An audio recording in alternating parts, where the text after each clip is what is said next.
અહીંથી ફટાણાની ફરમાઈશ છે એટલા માટે અમારા હળવર એવા પુષ્પક કુમાર ક્યાં છે?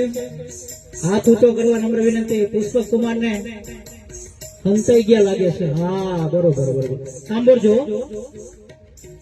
ઓ તારી કેમ વાગતી નથી રે, પુષ્પક કેમ બોલતો નથી રે, તારી કેમ વાગતી નથી રે, પુષ્પક કેમ બોલતો નથી રે, તારી કેમ વાગતી નથી રે, પુષ્પક કેમ બોલતો નથી રે, તારી કેમ વાગતી નથી રે, પુષ્પક કેમ બોલતો નથી રે, તારી તારે બોલવું જોઈએ રે, પુષ્પક ને બોલવું જોઈએ રે, તારીને બોલવું જોઈએ રે, પુષ્પકને બોલવું જોઈએ રે, તારી માં ભોગો કર્યો રે, પુષ્પક ને ભોગો કર્યો રે, તારી માં ભોગો કર્યો રે, પુષ્પકને ભોગો કર્યો રે, તારી માં ઓળો લાગે રે, પુષ્પક ને કાંડો લાગે રે, તારી માં ઓળો લાગે રે, પુષ્પકનો કાંડો લાગે